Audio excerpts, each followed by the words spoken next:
네, 서울 아파트값 지난해 11월 이후 계속 떨어지고 있습니다. 하지만 투자 수요가 많은 재건축 추진단지 위주로 하락을 해 실수요자들이 가격 하락을 체감하기 쉽지 않다는 지적이 일고 있는데요. 내일 예정가가 발표되고 다음 달 확정이 되는 아파트 공시가격이 시장 흐름에 중요한 변수가 될 전망입니다. 이하린 기자가 계속해서 보도합니다.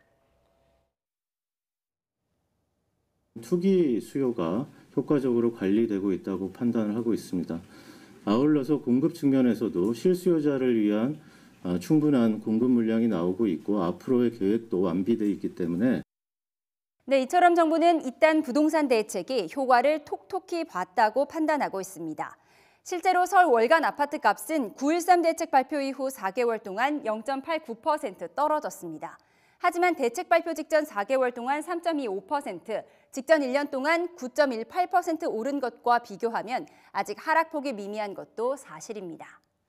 시세보다 수억 원 이상 떨어진 급매물이 거래된 곳은 대부분 강남 재건축 등 투자 수요가 몰렸던 곳입니다. 반면 지은 지 10년 내외의 일반 아파트는 실수요가 많다 보니 급매물이 생각보다 많지 않고 가격 낙폭도 크지 않습니다. 최근 집값 하락 소식에도 불구하고 매수 대기자들이 실제 가격 하락을 체감하기 어렵다고 말하는 이유입니다.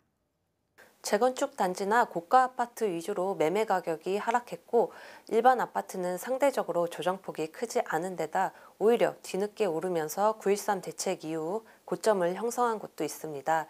상승기 때 급등세를 보인 것에 비해 하락장에서는 완만한 하락 곡선을 전문가들은 당분간 거래 절벽이 이어지는 가운데 다음 달 아파트 공시가격 확정이 시장 흐름에 중요한 변수가 될 것으로 보고 있습니다.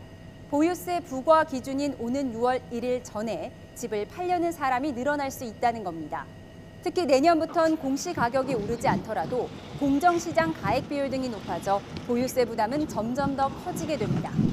다만 집주인들이 증여나 임대사업 등록 등을 선택할 가능성이 있고 규제 지역 내 강력한 대출 규제로 매수자들이 돈 빌리는 것도 쉽지 않은 만큼 거래가 급격하게 증가하긴 어려울 거란 분석입니다.